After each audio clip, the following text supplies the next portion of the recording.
Hi,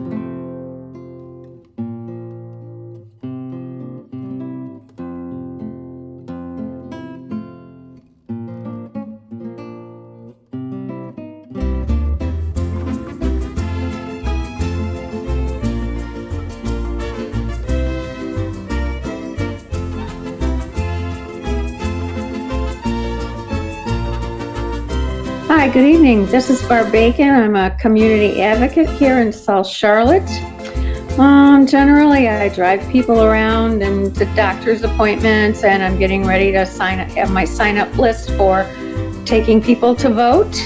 Buttons, once again, are, I believe in healthcare for all. I've got some people that don't believe in Medicare for all. Gun violence, let's get some control of guns, and Black Lives Matter in honor of our friend Joel that passed away last year. So that's it, guys.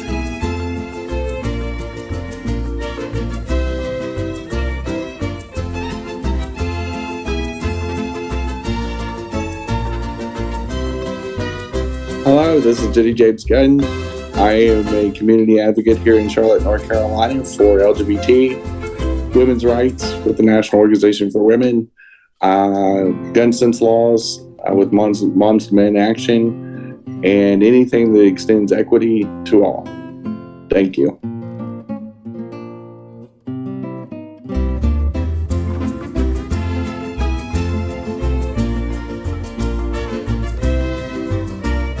Hey, I'm Christian Cano. You're the co-host. My buttons are Moms to Men Action, gun sense legislation, healthcare for all, Medicare for all, and also in my heart, Black Lives Matter on behalf of Joe Oldham, who's a guest of ours who passed away last year. That's it.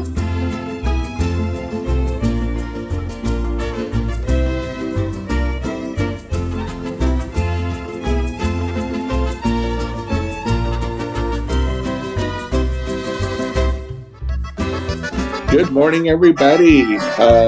This is Coffee Pan Dulce. We're in our second week of February. Wow, it's hard to believe. Mentioned that in last week's show. I might have, because I knew it was going to drop on February 1st. But technically, this is dropping. If you're seeing this when we first broadcast it, it will be February 8th. Yeah. Wednesday. Wow, that's incredible already. So we've already burned up January by now. Actually, when we're recording this we recorded the week before. So when this drops, it's almost like halfway through February. It really is. That's crazy. I mean, we're burning through 2023, which isn't necessarily a bad thing. We've not had the greatest start in the world. I guess depending on who you are. But anyway, this is Coffee Pan Dulce, and we have a esteemed guest. And I'll let you introduce yourself, Christian, and you can introduce our guest. All right. Well, excellent. Well, thank you, Jenny. Everyone, as Jenny said, welcome to Coffee Pan Dulce. Oh, I'm sorry. Welcome to Coffee Pan Dulce. I've decided I'm going to start sounding like a soccer announcer. Welcome to Coffee Pan Dulce. I would think you would be more of a novella. So, welcome to Coffee Pan Dulce. I'm Christian Cano, one of your co-hosts, along with Jenny Gunn, Barb Bacon.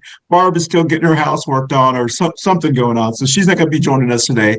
But as Jenny said, we do have a wonderful guest of ours, a neighbor of ours, Wendy Pascual. Am I pronouncing you right, Wendy? Pascual. Pascual. That's correct. That's correct. Now it's right. That's correct. Wendy, and she may look very familiar. Wendy was actually with us on how to make tamales. And so it was her first time also. So she, her and her son, who's a wonderful young man, trying to get a podcast show for him, but he's a wonderful, brilliant, wonderful. He was so, Jenny, he was so excited. I was so happy to have him here because it gave me so much hope for the future. Just the things he was talking about. It's kind of like what you and I talk about, Jenny, all the time, but about I hope our younger generation save us. People like him are anyway. You'll meet him. Truthfully, you have to get with him again, Christian. Yes, exactly. Yeah. Truthfully, the YouTube, TikTok generation is way smarter than what we were back in the day. I mean, we're kids of the 70s and 80s. And we thought we were smarter. We thought we were. We really weren't. I mean, now that we're up in Congress and we're governors and stuff like that, I'm going to say right now, and I can't speak for all of Generation X. I can. But they have access to more information that we have. Yeah. And they're willing to. We have libraries. Yeah. We didn't go to them, clearly. I have to drive I have to take a bus about 1 hour to get to the public library to have access. But now they have everything at their fingertip. So that makes the difference. Well, basically what you're saying is almost what Jenny is saying. Is the reason Gen X, or I've said this a long time, the reason Gen Xers, our generation, to me, is the most, in my view, we're a wasted generation, is because it proved how really not smart our generation was.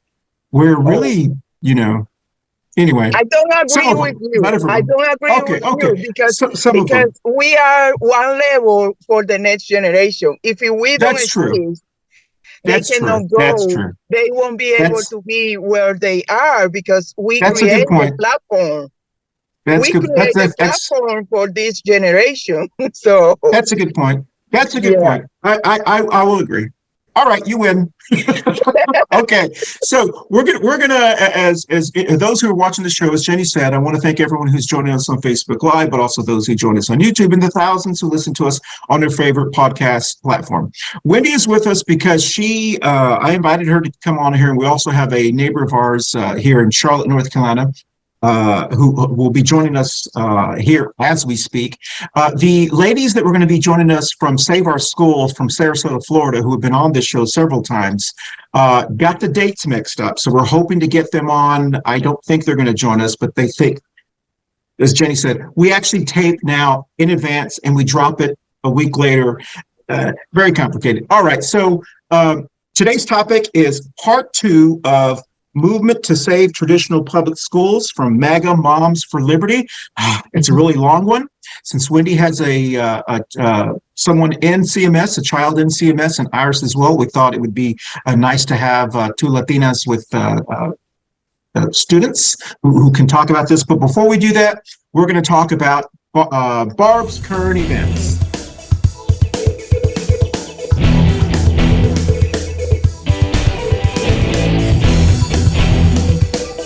And this is Barb's current events.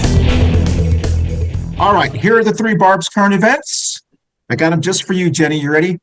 First one, a Democratic senator in Nebraska is proposing an amendment to their Don't Say Gay bill that would require a ban on kids attending church, youth groups, and Bible schools.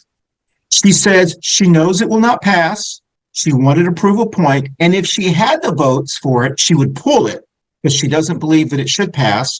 But she wanted to prove a point on how outrageous the Don't Say Gay bill that they're trying to pass is. And she said, because if we really want to, it's almost like she watches the show. If we really want to impact kids, we need to go after church youth groups and vacation Bibles because those are the ones that have molested the most kids in Nebraska. So that is the first one. The second one is, I hope we didn't upset Wendy on that, should be coming back on here. The second one is, interestingly, in Texas, they're about to go into their new wave of school vouchers and charter schools. And surprisingly in Texas, the people who are trying to stop it aren't who we think. In Texas, the people that are trying to stop this are the country elected officials, because this will hurt their schools the most because it will take money away from their schools and give it to church private schools. So it is the most interesting thing that these, anyway, that's an interesting twist in Texas. And then the last one, which is very interesting, in South Dakota, there is this, they call her the creepy senator. She is an anti-drag queen, anti-LGBT, ultra-conservative. The Republicans in that state, and they're the majority in that state, are trying to censor her because she was trying to give someone advice on how to breastfeed. And it's just a weird thing going on. I don't know if you guys have heard about that one. So the three topics, we'll start with you, Jenny, then Wendy, if you do want to comment, you're welcome. But Jenny, do you have any comments on any of those three? The senator that I guess was teaching some kind of breastfeeding boot camp. Yes, it was weird. I'm not shocked. They've gone full on Handmaid's Tale. There's no telling. Yeah. I mean, and I'm sure there's so much more to the story. Yeah, that a lot of stuff keeps creepier by the article. We'll just say you should wear protective clothing when you go outside. She may need to buy that new modern tinfoil hat because you need to save all the brain cells that you need. I mean, clearly, exactly. I've said for a long time, I don't think Republicans and MAGAs are employable. I think these people that go into politics on that side of the ledger have to go into politics because nobody would hire them. Exactly. What were the other two topics? I've actually got the Texas schools, and then the Democratic Senator of Nebraska. Well, Republicans, rural Texans are almost all like 90% Republican. They always vote against their own interest.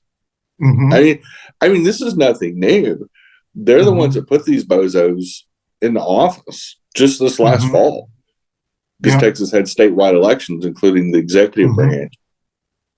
Quit voting Republican, and they won't defund your schools. Yeah, but they've been doing this for 30 years in taxes ever since George W. Bush first started doing his compassionate conservatism programs and No Child Left Behind. The whole aim was to privatize and make schools for profit private units, just like they did with their prison system, just they did swimmingly with the electric system, and took themselves off the national grid.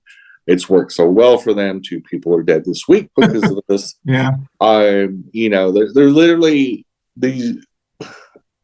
My birth state, it's my home state, it's Christian's birth state and home state. But literally, Texas has solidified itself as the dumbest state in the union time after time. Time with Florida. They get what they deserve. I have zero sympathy for the senator from Nebraska anti-church bill, I think is great. Yes, I wish they would go ahead and put it in committee and put it on the floor.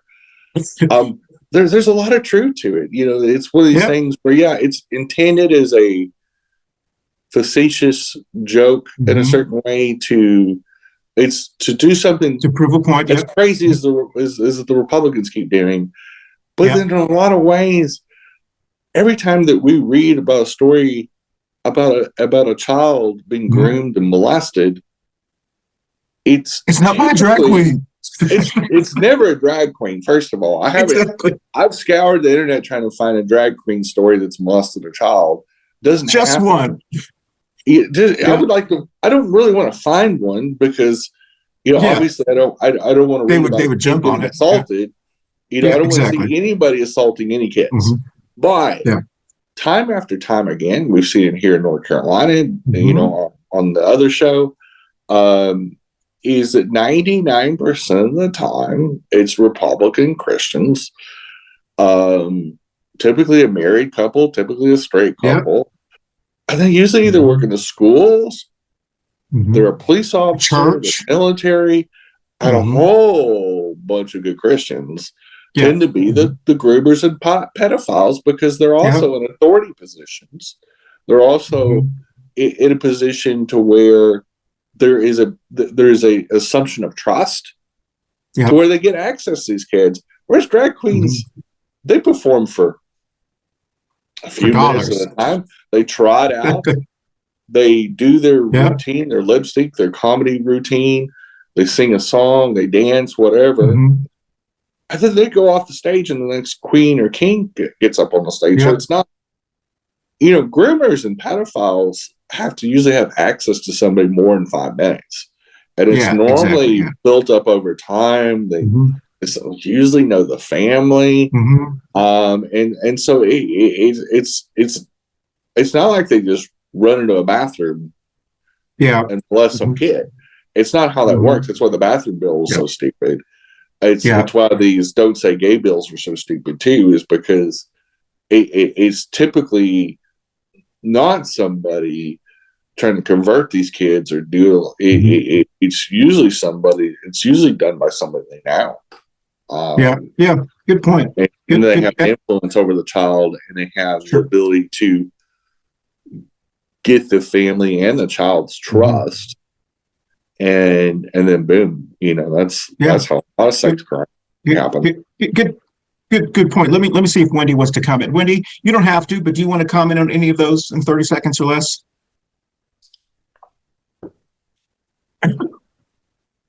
Oh, you're on mute. You're muted. The one for the church, I think that's something that won't pass probably, but at least bring the conversation, and that more people can think about what is happening with this, and bring the conversation to the floor. And in some point, I think that something like that can pass, but at least we can start the conversation. Excellent. Okay. Any comments about the Texas schools? Or see, that's going to lead right into our topic, because that's almost the exact conversation. But to your point, Jenny, exactly kind of what you're talking about. The South Dakota senator who was trying to show someone how to breastfeed, it is not what it sounds like. She wasn't trying to show her how to breastfeed. She was being really creepy about. It was this weird thing. And the fact that she thought that would be acceptable to do in front of the lady and her husband shows you how disconnected, like that it's, and her own Republicans are saying, you're too creepy for us. And that is why this is such an interesting story. And so the Texas school thing, I know we're going to kind of talk about it here in a second, but it's exactly what I've been saying about North Carolina. In Texas, the people who are for vouchers and charter schools are not the people who live in the rural areas. They're proud of their public schools because they love their big football teams, their big football stadiums, and they can't pay for them unless taxpayers pay for their public schools. It's the people who live in the cities and the suburban areas who want to get away from Black and brown people that like the vouchers and the charter schools, because that's their way of being able to say it's a choice. Yeah, that's really what there are. But in North Carolina is very similar to this. Once these charter and private schools start to get out to Union County and a lot of the other areas, suddenly you're going to see these people saying, don't defund my school. And it's the same thing's going to happen. So, and then the Democratic senator, I had seen that, full disclosure, I had seen this yesterday. We're taping on February 1st, but this is dropping on February the 8th. And I was so proud to see that, because I have been saying, why don't we do the same thing that they're doing to marginalized groups and say, listen, we have to start fighting fire with fire, because if you really want to stop pedophiles and you really want to start groomers, go after where they're happening. And the FBI is saying a child is usually molested by a Catholic priest, someone they trust, not today, but generally. And so we have to, I'm all about protecting kids. I was a kid. I want to be protected. So it's this nonsense to think that gay people or lesbians or transgender people or drag queens are not concerned about kids. We're concerned about kids, but if we're really concerned about kids, let's go after the people who are actually doing these things, not people that you hate. So, all right. And two, really quick, the LGBT community is a small part of the population. Exactly. And if you can compare it to the overall population, we are, some say as high as 15%, some say as low as 5%. The trans community is a 0.5%. We're very, very rare in this community. I mean, trans women, they're being blamed for every problem in the world.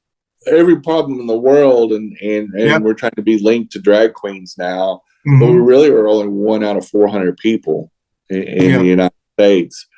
And so the FBI stated in a violent crime study that they did a few years ago, there was a 10-year exhaustive study. When they came to the conclusion of sex crimes, whether it is adult age of majority sexual assault or pedophilia, people under age of minority, that the typical assaulter, especially when it's kids, is usually a white male, usually cisgendered, usually straight, usually married, and typically is between the ages about 35 to 55, and there's some type of authority or management or policeman, pastor, military, things of this thing that have a implied trust to their position. And they came up with this deal about the same time these bathroom bills and all these other things started coming out of, in 2016 and 2017. And of course, they never used this study in the Republican controlled states when they start passing this thing. They don't want to talk about the truth. And the truth is, in the same way with deregulating and privatizing public infrastructure like energy companies, prison systems, and schools. When you're talking about and we'll go right into the topic. Hold that. Thank you. She sees my look at this way. We're going to take our first break on Coffee Pan Dulce, and we'll be right back. Hey y'all, the holidays are coming up, and what better way to celebrate locally but with Manolo's Bakery's fine goods and services. They have amazing chocolate cakes is what they're known for. Tres Leches cakes, tamales. Get your tamales orders in early, especially if you're going to order for Thanksgiving, because they sell out fast. But they have an amazing bakery and restaurant there on the east side of Charlotte, and you're missing out. Plus, you should support your Black and brown businesses and shop local and shop small to really keep the economy going. Thanks for watching, and shop with Manolo's this year. Thank you so much. Welcome back, and don't forget to stop at Manolo's Bakery. So, Jenny, go ahead, because I think this is really important. But what you're saying. Well, and here's the thing, and we've seen this in North Carolina. The 6 richest counties, the 6 more metropolitan, highly populated counties, have the money in the county budget to be able to supplement their county school districts like CMS. Because we're a high wealth city where we are per capita, so we have the most tax dollars coming in, so we can fund our schools because the state keeps defunding or not even going up, holding up the constitutional requirement that they're supposed to. And also the Leandro judgment, which they were court ordered, the state was court ordered to fully fund public school education in North Carolina, and they still keep violating that. And so you're seeing this, but the 94 more rural, poorer counties, outside those big metropolitan areas of North Carolina, they suffer the most, especially in East North Carolina, where they have higher unemployment than Charlotte does. They have lower paying jobs. They don't have major industries. There's not a lot of income, and some of that income is very seasonal between agricultural work and tourism. And so those school districts are so underfunded. There's many instances where they put 1 teacher for 2 classrooms in many situations, or they just go without. And so there is a desperate need for proper funding. And charter schools and this attempt to move it to a privatization, there's a couple of huge points. When you privatize something that was a public deal, for every $100 that you're funding into a public school, they're going to spend that $100 on infrastructure and the kids. A private school, a for-profit school especially, that they're going to have to turn a profit. Yeah. So if they need a 30% profit margin, for example, and that means that $30 of that $100 is not going to go to the kids. They're only $70 of that $100 spent. And so a very important point, because that's what's happening in Texas with the energy companies, is that they have to make a profit. They're not public utilities. They're private utilities. And so the maintenance and infrastructure and the fact that they don't fit to the national standard and they're off the national grid is a problem. And these private schools not being publicly regulated, not being held to an elected official standard means they can teach usually whatever they want. They can do all kinds of cockamamie things, and you're just not getting the value. You're splitting the revenue between public and private schools, and it hurts both. You just water down the effectiveness of spending. No, that's a good point. And so let's go ahead and jump into our topic. And actually, I just got a message. Iris is going to be joining us here. She's trying to dial in, so we may have to edit this here in a second. But, this is the part 2 portion. We did this show about almost a year ago. We had the Save Our Schools people on, and then we had some activists, some parents that came on about the movement to save traditional public schools. And then, of course, Moms for Liberty. They've kind of spread across America. And they have been for those who've watched the other shows that we've had, the Moms for Liberty group that started in Sarasota, Florida, as many people know if you watch this show. It was started by a former school board member who lost her election in Sarasota, Florida. And she was so upset about losing it that she got with another person, and they started this Moms for Liberty. It was kind of a political group.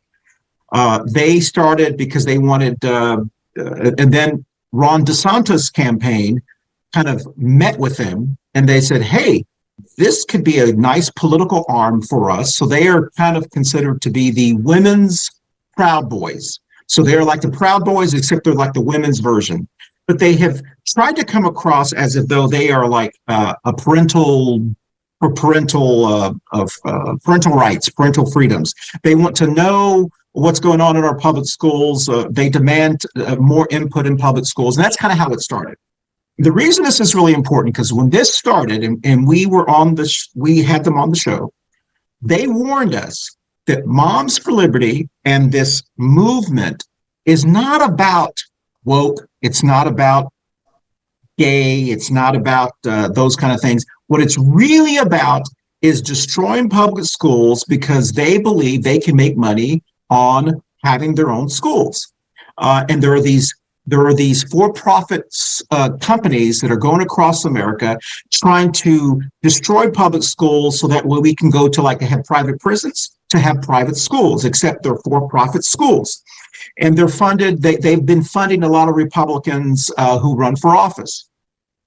The reason this is also important is because here in Charlotte, North Carolina, we are fortunate enough that the Moms for Liberty candidates did not win in the school board elections. They lost. They were blocked by the voters here. But they could win the next election. They could win some at-large seats because those are going to be coming up. But what is happening is, and I think what we have been saying is, be careful. You may have remained silent when they wanted to ban books, when they were doing these like the don't say gay kind of things. And a lot of Black and brown parents were not as concerned because it was like, well, they're not really touching us. You're next. And as we saw, they weren't going to stop at the don't say gay. Then they went after Black history. And I assure you, they're going to go after Latino or Hispanic history or Cubano history in Florida, because their goal is to kind of disrupt things, to make people so angry that they will not want to support public schools. They will want to go to vouchers and charters. And so here in Charlotte, North Carolina, and I want to ask Wendy this question. Wendy, I know you have a student or students in CMS, and are you concerned, or tell me what your thoughts are about what's going on in the public schools here in Charlotte or in general? Yeah, I'm really concerned because we are seeing, first we have all the situation that we have on the CMS. So we have our own crisis on the public school on Mecklenburg, and that we see and we continue seeing the community that have low income having the school with the lower score and having the school with low resources. It's a combination, low resources, low school for our students. So, and then we have all that situation that in some way, the crisis that we have on the system justify what they want to do, because they are saying the public school is not working. That's why we have to go to the private school. So, and I think that as a parent, as a community, we have to be more involved in the process and more vocal, that we can support our public school. Because the problem is not that the public school as a don't work, is that the school is not receiving the resources, the teachers are not receiving the resources, and we are not doing the work that make the public school really work for our children, especially in the low income community. Because public school on wealth community, they are working and they have high score, and the children are graduating in the level that they have to graduate, and they are reading at third years. But so that demonstrates that the problem is not the public school system, it's the resources that the school are receiving.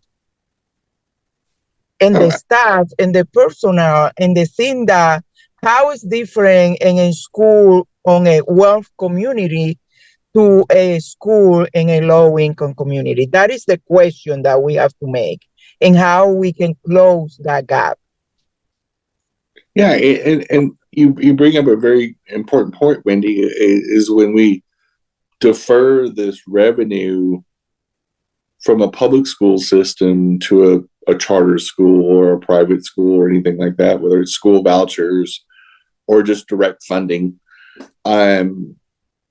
that comes out of the equation. You know, if you have a certain budget, you know, between the county and the state, and you divide it, even if you take 20% out, that means that 20% of that money can't help maintain those buildings. I know of 3 schools in the CMS school district that regularly have their sewer system backwater into the schools.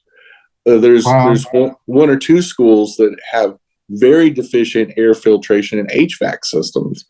There is a tremendous amount of dilapidated buildings in the CMS schools that, if they were businesses, the health department would have shut them down a long time ago. But we're actually putting children in these buildings. We're putting in students, expecting them to learn.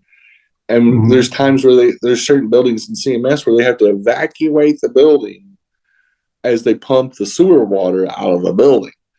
And that's not only is that insanely gross, but it goes to show that when you split the pie, and the state's not compensating by saying, okay, we'll increase the budget. So if we're going to want to fund charter schools, then let's create a separate budget for charter schools, and leave the public school funding alone, and fund it up to what our Constitution requires. North Carolina is, I think, the only or one of the few states that has a constitutional amendment in our state constitution for fully funding schools that they violate every school year. And so it's a very bizarre thing. And my kids are all grown, so I don't have any kids here in North Carolina schools. But how horrifying it is for somebody like Wendy to see their schools have their money taken away and given to essentially to other families, and saying, hey, and so with your kids, schools, have you noticed a change over the years in operation, into needing more help from parents? What's the situation on school supplies and resources and that sort of thing? Is it put a burden on you and your family? Yes, because now you have more fees at school that you have to pay, and that you don't have it before. So now, and you see more teachers saying we don't have the resources to do that. We don't have the resources to do experiment with the student. You see how the school have field trip, because not everybody can pay for the field trip, and the school doesn't have the resources to do it, and these kind of things. So more and more we see that the public school have less and less. And yes, as a parent, as a family, we have to participate, but not all the family have the resources. So the school have to be able to provide the basic for the student to learn, and parent support be say extra. Know that to be able to do things at the school, you have to send the supply, you have to pay for the supply fee, because otherwise the school won't have it. Yep. And we're up against our second break, and we're going to take that right now, and we'll be right back with some more Coffee and Pan Dulce. Hey everyone, thank you so much for watching our Coffee and Pan Dulce Show every week. Don't forget, you can watch us visually on our video podcast platforms on Facebook and YouTube, but you can also listen to us on your favorite audio podcast platforms like Apple, Amazon, iHeartRadio, Spotify, and all of the other ones that your favorite, whatever your favorite is. Once again, thank you for watching us on Coffee and Pan Dulce. We'll dance out.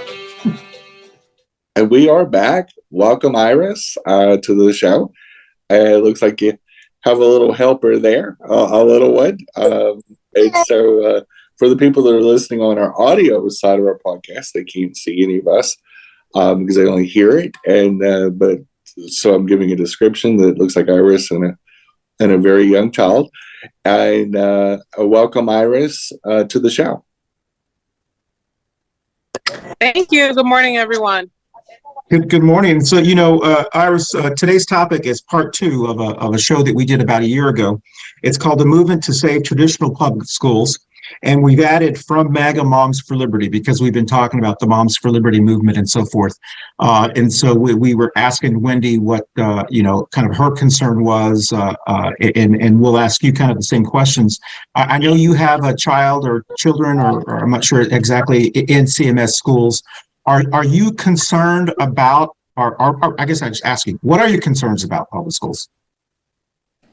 So I have 2 currently in CMS. One is going to start this new school year.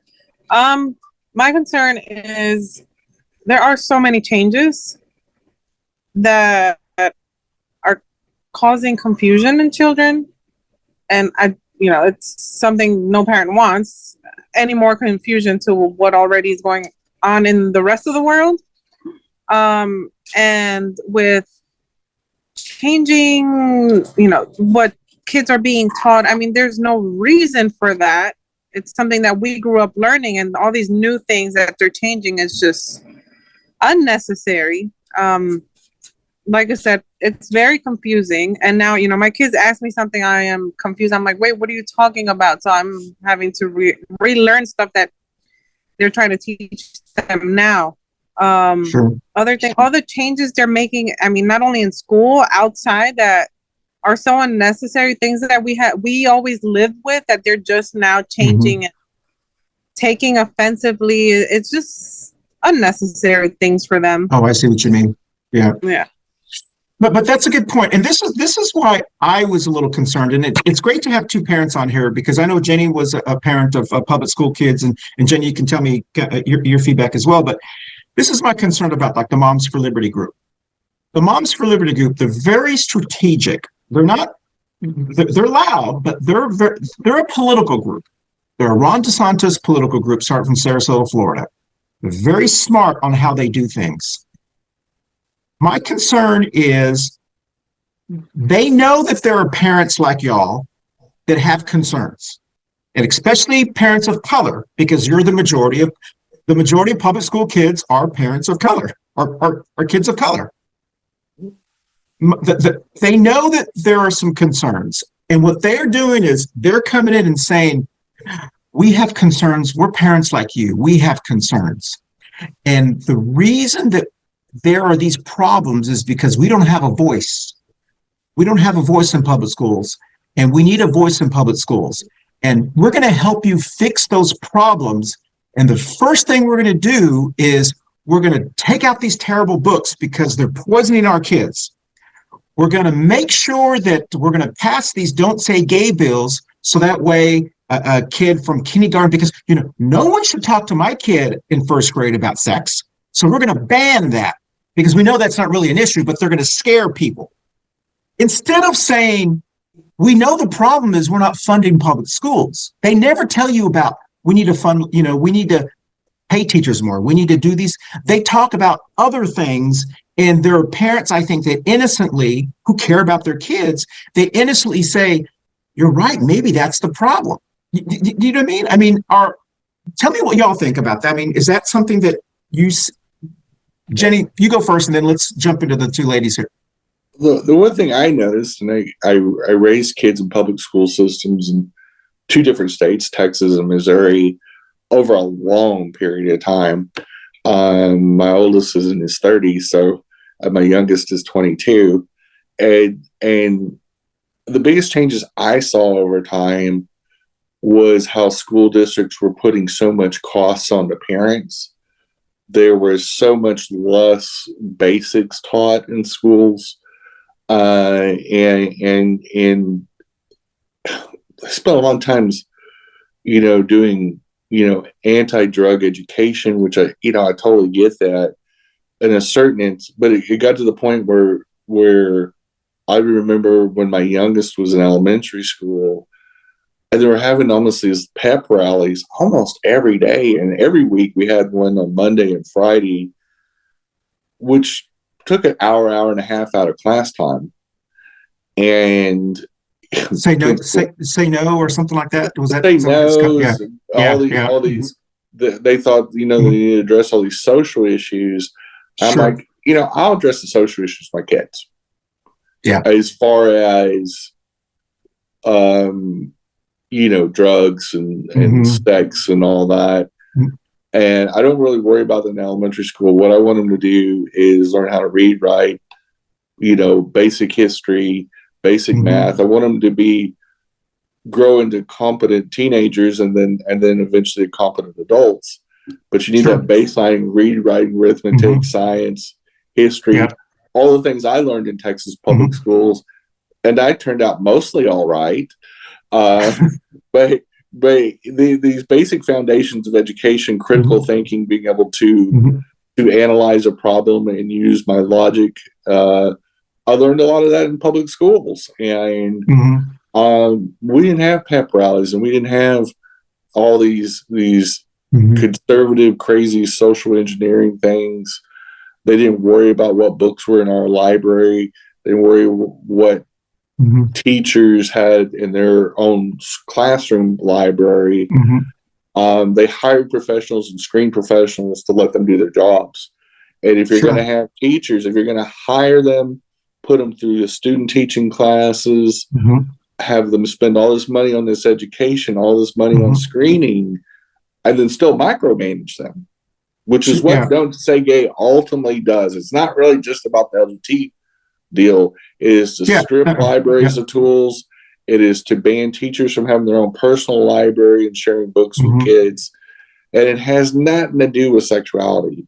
It has to do with how do we micromanage schools to fail, public schools to fail, to look dysfunctional, and bring up issues that do not exist, because we don't want anybody talking about our state's failure to fund public schools, to rig the game, so that they can make these fields. They've done it in Texas.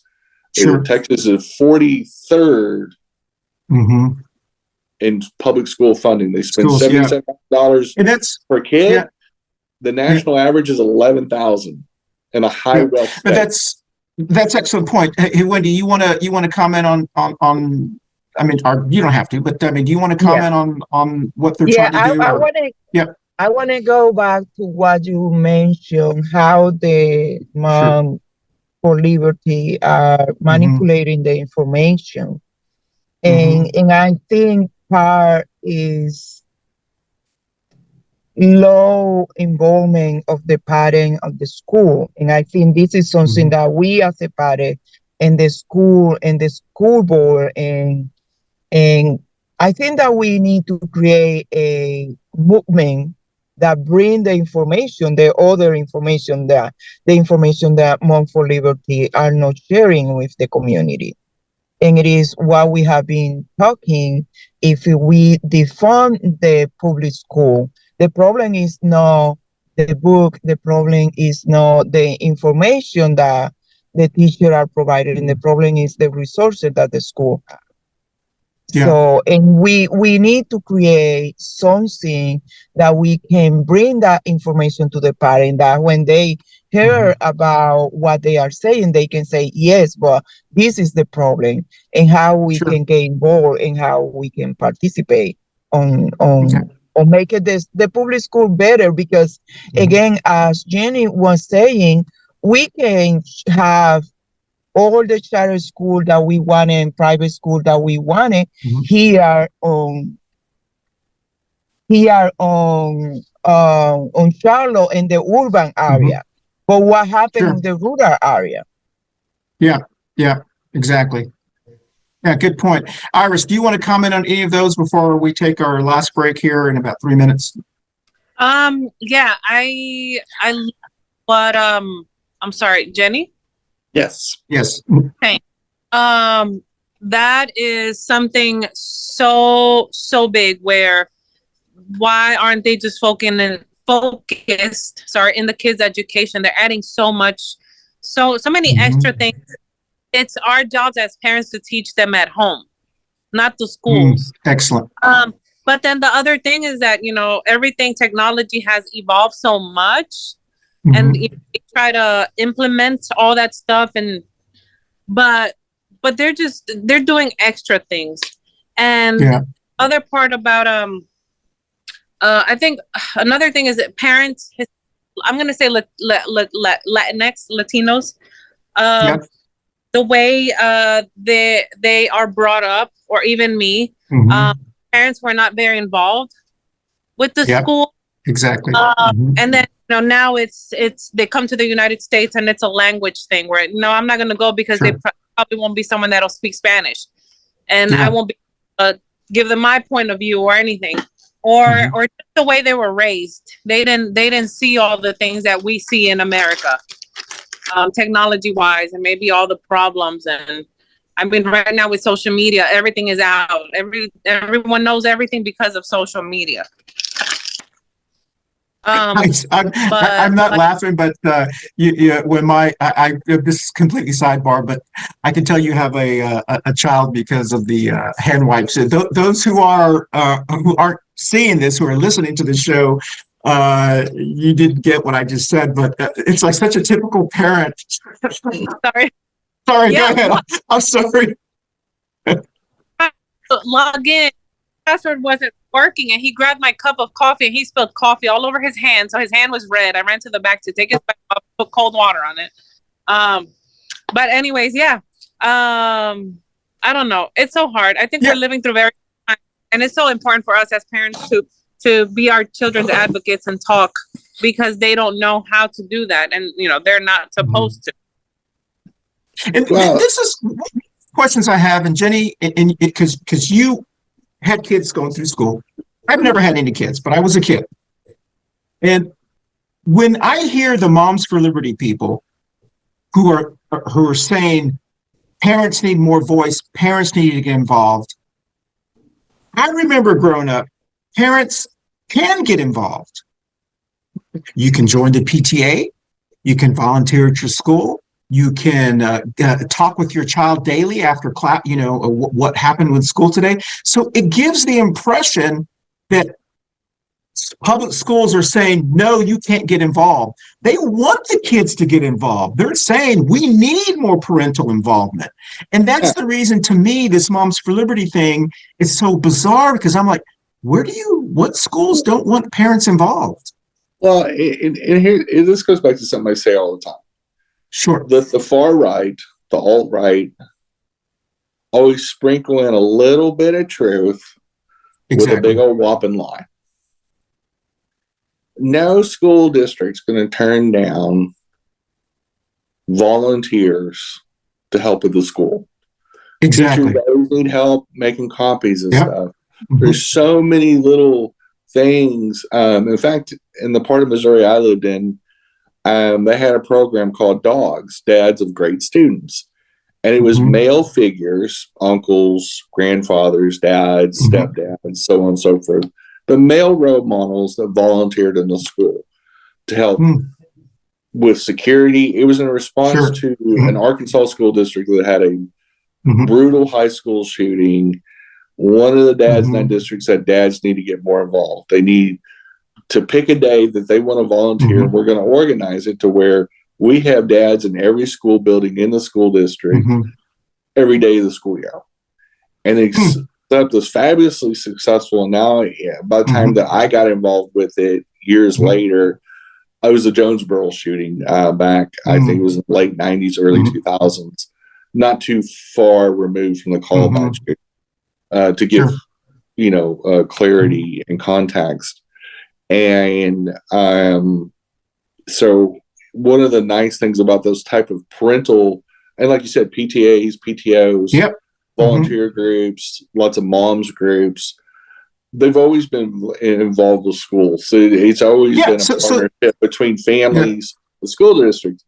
What Moms for Liberty is this thing, which is a very well-funded, well-oiled machine. It's not a grassroots organization, first of all. It's had tens of millions of dollars pumped into it by certain political action committees, things like that. So let's make this real clear. This isn't a group of moms. This is a group of political activists coming in, trying to get people elected to school boards. And what they're really saying, let's peel back what they're really saying. We want to influence how the money's spent. We want to influence policy. We want to disrupt public school life so much so and push so many cockamamie agendas that are against human nature and common sense. Public schools will fail. Moms for Liberty is designed to take down the public school system state by state. It is a terror group. Pure and simple. And who's going to pay the price is marginalized families, low-income families, because public school access is a fundamental route for our American neighbors that if they don't have access to well-funded public schools, they're not going to have access to schools. Period. Especially Janice Robinson, who is with the Red, Wine, and Blue. Is that right? I think that's the group that she's in North Carolina. She actually was on. We had kind of talked about unmasking Moms for Liberty, and she basically said, go to a Moms for Liberty person and ask them, if you truly are for public schools, why aren't you fighting for fully funding Leandro in North Carolina? Why aren't you fighting for paying teachers so they can stay? Why aren't you fighting for teacher assistants? Why aren't you fighting for this? And their answer is usually that's not what they're fighting for. They're fighting for these divisive kind of things that have really, it upsets people. It gets people outraged. But exactly to Wendy's point, I had said on that show, here in Charlotte, North Carolina, parents whose kids go to Myers Park aren't complaining about public schools. The parents who send their kids to Old Providence Elementary School aren't complaining about public schools. They love their public schools because they've got full funded, great teachers, all that kind of stuff. And so it would seem to me that what they're trying to catch on is they're trying to get Black and brown parents like you ladies here to be so upset about schools that you will join them, and in hopes that maybe the schools will get better. Does that make any sense? I think it's a little bit more insidious than that. I think we've seen this in Texas in the political arena. They've marginalized people so much, they've given up on the process. If you make it so miserable, they want people to walk away. We're seeing this with and send them to charter schools. The drag queen anti-trans bills is they want people to move out of the state. They want people to drop out of the system. They want people to be so frustrated they finally go, I can't fight this anymore. And it's a war of attrition. Let's not when you're trying to pass these really radical social engineering agendas and ultimately financial agendas, because Betsy DeVos owns a private college. It's a Christian kooky, very fringe college that I don't even know if the degrees really even count to get them in this place. But that's what she wants to do for public schools, because they like the DeVos family that's hyper wealthy. They're already setting up companies to go in, and as soon as these states start saying, well, we need to privatize our schools after they make the case after case, and people have given up on public schools. And this is the one thing we don't want to do. We don't want to give up on our democracy. We don't want to give up on public schools. Well, hey, Jen, let's sorry to interrupt you. We're going to take a last break because we only have about 8 minutes left. If you like what you're hearing from Jenny now, she does have a show of her own that's a lot more organized, and she talks about some great topics. It comes on 30 minutes after this every Wednesday at 11:30 Eastern time. It is called Two Queers in a Truck, and this last break we'll talk about that show. We'll be right back. Up next is Two Queers in a Truck with Jenny and Christian, and hope you guys tune in. We'll see you in about 15 to 20 minutes. Thank you. Well, welcome back, and don't forget to join Jenny and her sidekick on Two Queers in a Truck that comes on 30 minutes after this. So I want to get back to Iris. I want to get back to Iris. I want to ask Iris a question. Do you believe that one of the reasons that they're defunding schools is to create apathy amongst parents, could create a frustration amongst parents, to where when they come to you and say, as a voter, hey, we got this great idea, we're going to let corporate America take over the schools because businesses know how to run things better. And if you're frustrated enough, no matter how outlandish the idea is, it's an easy pitch at some point when you've got kids maybe in high school or older, and you're like, anything's better than this. And hey, we'll fully fund this. We'll make sure nothing out of pocket for you. We're going to make this work really good because the corporations know better. That's like, I mean, that's a business, and we cannot treat our kids like they're business. Exactly. I mean, all they'll see is dollars, and not everyone functions with just dollars. I mean, there's way more than money. That sounds insane. I'm trying to process that. That's insane. No, that's like me being the dice on the gamble table, something that they're rolling and trying to see how much money, or betting or something, or a bingo card. It's not going to work that way. Hey, Iris, I have a question, and Wendy had to leave us, and I'm sure she'll be back on some other shows as well. Why do you think, and this is what I've wondered, we know that in public schools today, the majority of students are Black and brown. In many of the big school districts, the majority of students are Latina, Latinx, just because of the population of more Latinx people are younger. And why do you think we don't have as many Latino, Latinx parents as involved in these kind of things I mean, I know it's a complicated question, but you would think because we have the most to lose, because our kids are the ones in there, that we would be the ones forming these groups like Moms for Liberty, not white women.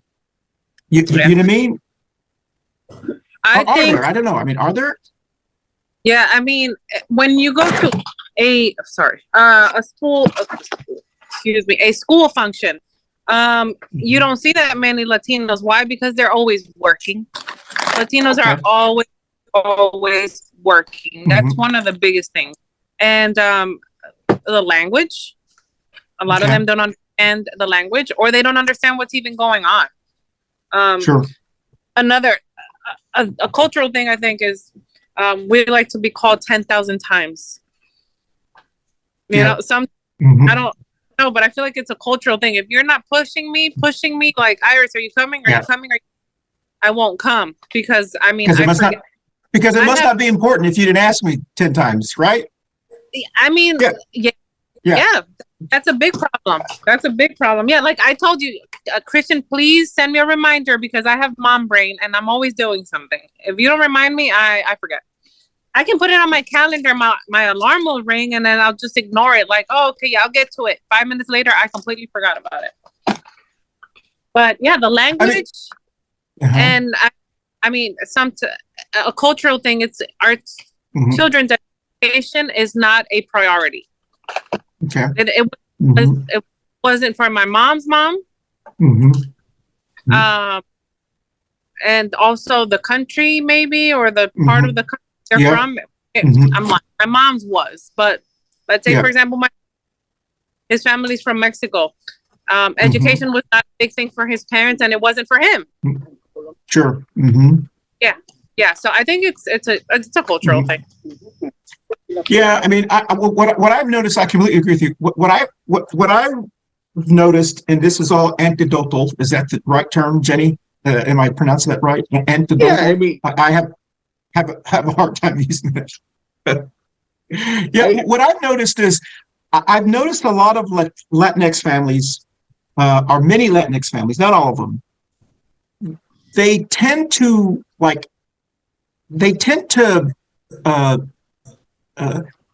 the teachers know what they're doing, so I don't really need to get involved. They're the one, we pay them to do it. They're the you know what I mean? The doctor knows what they're doing. You know what I mean? And so in many ways it's good, because we tend to trust the professionals, but then we also sit back and let them do it. You know what I mean? Yeah. Well, yeah, because that's from the professionals. Exactly. Yeah. And do you believe, we've talked about this before, especially Gen X, Latinx in Texas, or Tejanos. They were told for a long time in Texas, just go along to get along. They stopped teaching, especially the Latinx community in Texas, very much tried to assimilate into white English-speaking culture for a long time. That they didn't want to stand out. They didn't want to make waves, because they said, at least we're not getting treated like black people. That we are not getting segregated. We'll align ourselves with the white community, because at least, like your dad said, y'all got to sit at least on the same level in the movie theater with white people. At least you didn't have to be up in the balcony with black people. And that mentality trickled down, because you see it now.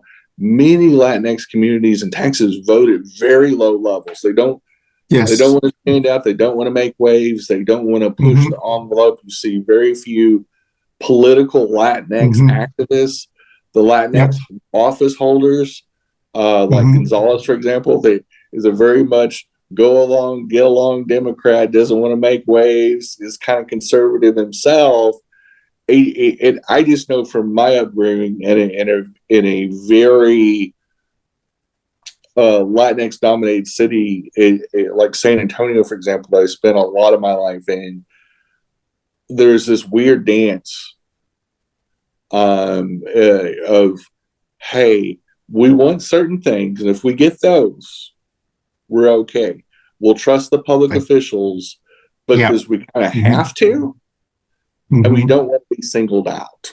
We don't want. But I noticed, we don't want white outrage to turn their gun onto us. On us, yes. And we will do it, because my grandparents that were immigrants, that were German immigrants, did the exact same thing. Exactly. They stopped.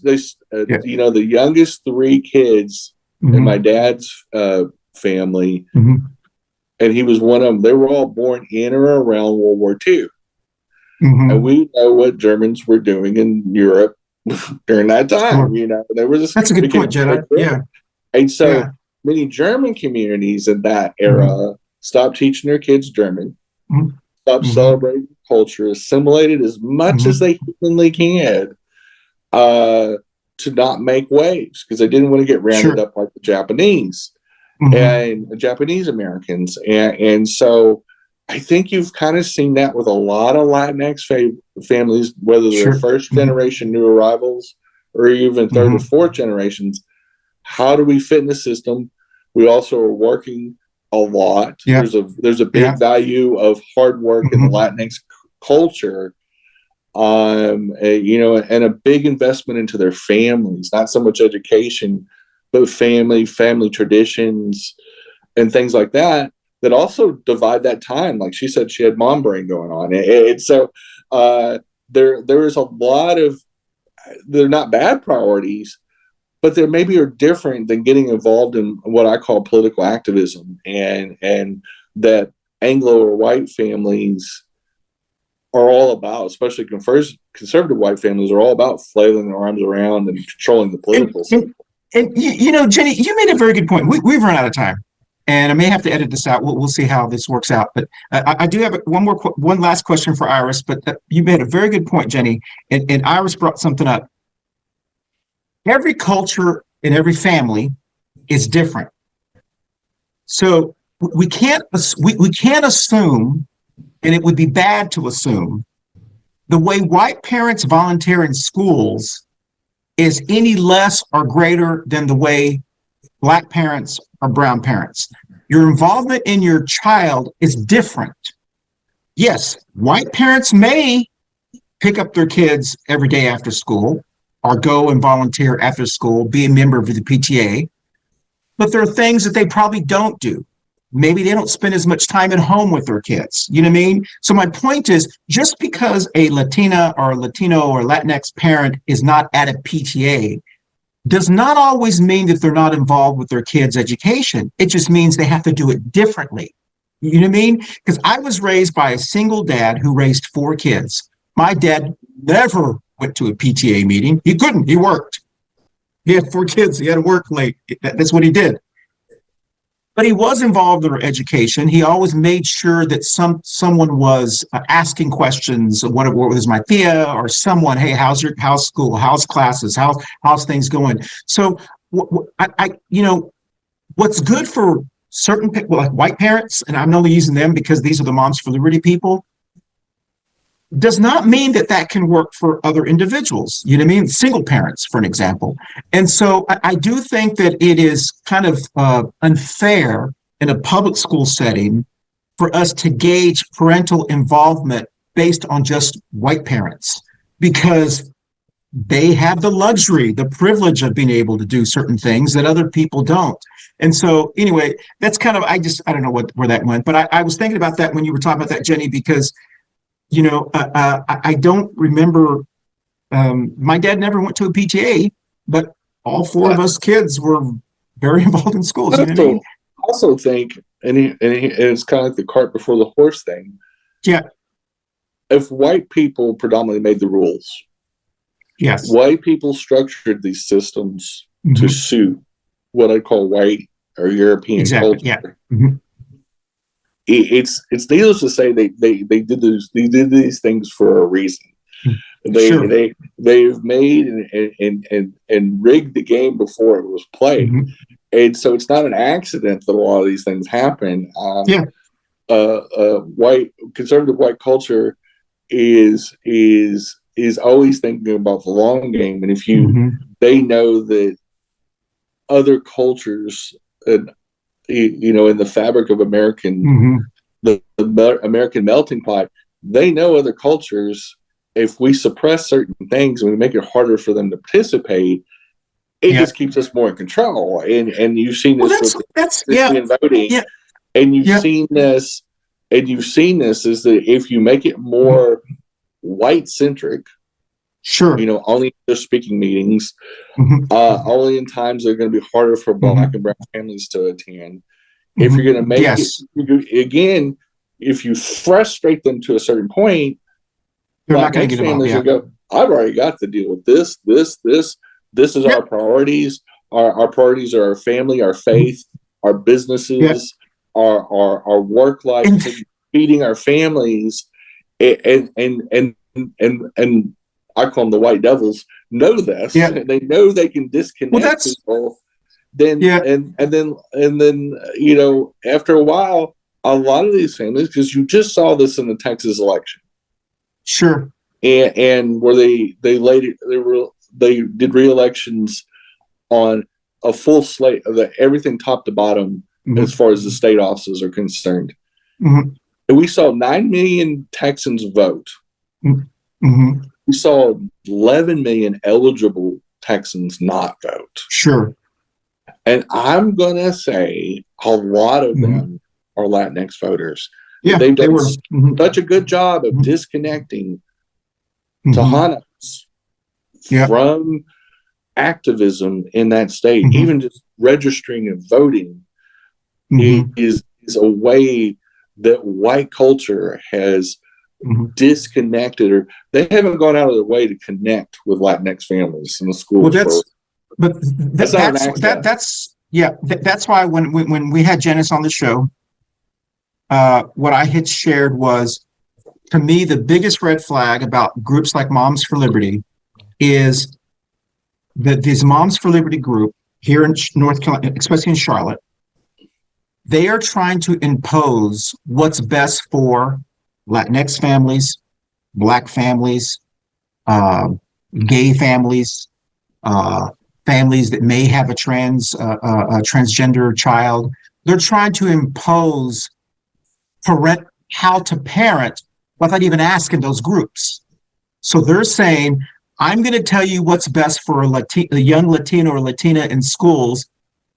And they never go to the Latino parents to say, what is best for your child? They're telling you what's best for your child. And that, to me, is what's so disingenuous about Moms for Liberty. You have a few white women and a couple of, maybe one or two Black and brown women who've been hoodwinked into them, who are trying to dictate what's best for all parents. And that, to me, is just, it shows you, if you were concerned about gay kids, or I'm just using, because that's what the Don't Say Gay thing is all about. If you were so concerned about them, why don't you go to parents who have gay kids and ask them, is this the healthiest thing for us to recommend for this school district to out this kid and all that kind of, you know what I mean? Well, here to me is the bottom line. And I'd like to hear Iris's input on this. In this modern era of emails, Google machines, Zooms, like we're doing the show on right now. With all those tools, if the Moms for Liberty group really wanted to connect with certain types of families, why don't they? Why aren't they connecting with them? And maybe because they don't want to hear the answer that Iris would give. Because she might light them up on some things. I don't know. Maybe Iris is Moms for Liberty. I don't know. Iris, are you? I don't know. I mean, we'd be saying all this, and Iris says, "Well, if you could develop a direct line of communication, what would you say?" I need to research who they are. I do not know who they are. I'm not liking everything you guys are talking about them already. Because like you. Maybe it's just like one little clan and they're making their own decisions and trying to, I don't know, brainwash everyone, fight for everyone, which is not fair, not correct. But I'll do my research on them. And no, I'm not part of them. Okay. Well, I mean, it'd be really interesting if you were. It'd be for a really good show. So, no, hey, what listen, you guys we've are run out of saying time. has. Yeah, go ahead. Okay. No, go ahead, please. No, Say I what you're just gonna say. have so many.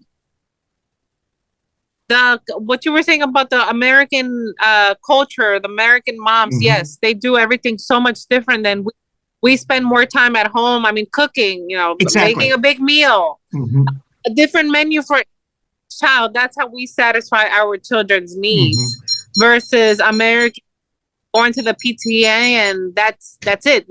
They've been a great part for their children just by attending, which is hilarious. But that's it. I mean, I have things. Iris, you made such an you made such an excellent point, because in the Latinx culture, Latino culture, whatever term you use, the parents, in my view, are more bonded with their child because the things they do, to me, are more lasting things. I don't know if that makes any sense. My dad was very close to us. He worked a lot, but when he was with us, he was with us. He was like with us. Whereas you have parents who think they're involved with their child, but they don't even listen to what they have to say.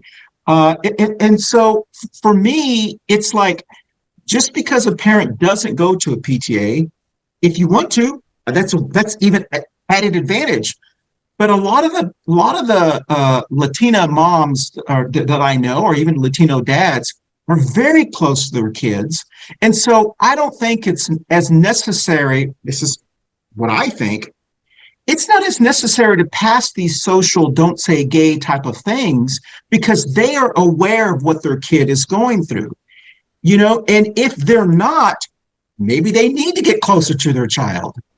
And so, I mean, like for me, I don't know. I know I'm kind of rambling right now. We've run out of time, but I just think that if your goal is to get parentally involved, maybe that should start at home. Definitely. Yeah. Well, all right. Long story short, as somebody that raised kids in 3 different decades, I will tell you this: the divide between white parents or Anglo parents and brown and black families is, when you have a system that is designed to create disconnects and disinformation, and that this problem has existed for a long time. I saw it in Texas. I saw it in Missouri, in both places.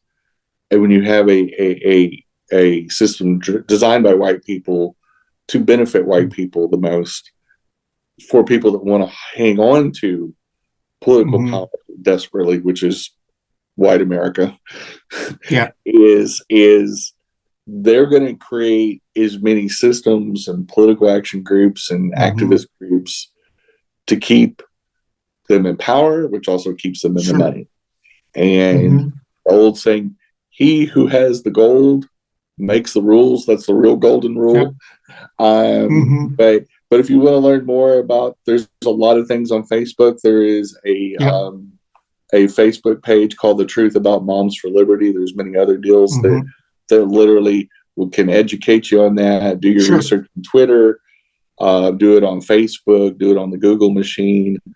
I think every parent should get educated about this nationwide, well-funded nationwide political movement to change the rules of the game in public education if you have kids in school. And I'm glad this didn't exist when I had kids in school, because no, exactly right. And one of the reasons that I wanted to invite Iris and Wendy on was because of my fear that, just like in Florida, if we pass these don't say gay bill, the next is going to be don't say black. The next is going to be don't say Latino, don't say Latinx. It's not going to stop there. And one of the things that I wish I had when I was growing up and I went to public school in Texas, I wish I had known more about my Tejano history. I did not know that Tejanos had been in the Texas, northern Mexico, central Texas region since the mid 1700s. I didn't know. I was taught I must be one of those people who came over from the river, which is not really a river they cross. But that's this thing that they, that they tell you. I'm one of the new people. Had I known when I was younger what I know now, no, you're the immigrant. My family's been here for centuries. I think it would have empowered me more and given me more confidence as I was younger. And if we do not teach our young Latinos and Latinas and the wonderful, rich hit culture and history they come from, they may not always have the same privilege that is automatically given to white kids because the history is taught that they are superior. And I'm not saying that by teaching me that it makes a white kid less, because at the end of the day, we still have to compete, And so, but I am saying is that it would at least allow me to be more educated about what maybe things to learn from history. And so that's one of the things. And we're going to end the show by me asking Iris this question, because this is a long debate on this show since we started in 2018. And you mentioned the word. What do you think about the word Latinx? I'm only doing this so that way Jenny can handle the trolls when this show drops. So Iris, tell me what you think of the term Latinx. I mean, it's different. It's new. It's kind of weird for me to even say it. I hear it and I know you're referring to Latinos, which is fine, but my ear just has to get used to it, honestly. I think this world is about getting used to it and adapting. Right now, we just have to adapt to everything. And something Jenny said about gold, my gold is my children and my house. What happens outside, that's a different story. But when they're in my house, they're my treasure, and I have to take care of my gold in my house. Excellent. Wonderful. So you heard it from a Latina's mouth. So all of those white people that troll us about how it's racist. So I just that is what annoys me, that everything is racist now. It is not. We've always used, terms, different terms, and it's all about adapting. Yes. White, black, Latinos. It's all out there. It just depends on where you're from. Yeah, good point. All right. Well, listen, this has been a good show, and we've gone way over. So thank you, Iris, for hanging in there with us. And thank you for listeners and viewers. We're going to go around the Brady Bunch screen real quickly. Tell us where you're going to be in 30 seconds or less. Now, this is dropping on February the 8th. So tell us where you're going to be over that weekend. So, Jenny, you go first. Actually, tomorrow, I have a new business, and I'm going to be doing a pitch to the LGBT chamber and a panel of 5 judges to possibly getting a grant sponsored by some local large corporations. And so it's a Shark Tank type format. If you've watched the TV show, I have 5 minutes to give my presentation, and then there's a 15-minute Q&A session where the judges can ask about more details about me or the business or my business partner or anything like that. It is intended for TGX people or trans expressive people. And so all the presenters, all the business people or entrepreneurs are all trans people. A huge diverse panel, super excited to do it. It's the first one the chamber has done, which is the LGBT Chambers of the Carolinas. And so on next week's show, I'll hopefully be able to tell you some results and maybe some good news. Who knows? Either way, it's going to be an honor to be able to do that for the chamber. Excellent. Well, good luck on that. And Iris, where are you going to be the weekend of the 12th, 13th, 14th? So we just show drops. Probably here in Charlotte. My mom's birthday's on the 3rd, so we will celebrate her 14th. Wonderful. Well, happy birthday to her. Okay. And I enjoy this. Invite me for the next one. Yes. Hey, anytime you want to come on, and of course, I'll be inviting you last moment because that's just how I roll. Oh no! moment. Don't give me a heads up. I'm joking. I'm joking. I'll invite you a lot more. And I will be somewhere camping or doing something. So it's hard to believe February will be halfway over when this show drops. It's a short month. And we do want to say, we do want to wish our Black and African American brothers and sisters happy Black History Month. We do want to honor them by sharing with them that we are here. This show, we're here to support you, and we will stand by you. And we all need to stand by each other here in North Carolina and around the country, because as Jenny has said many, many times, they'll come for the gays first, and then they'll come for everyone else. And, that's kind of what fascists do. So anything else you want to say, Jen, before we close? Good. Ignore your history and your democracy will go away. Exactly. All right, we're going to dance out now that we figured it out. Let's see if this works. Hold on.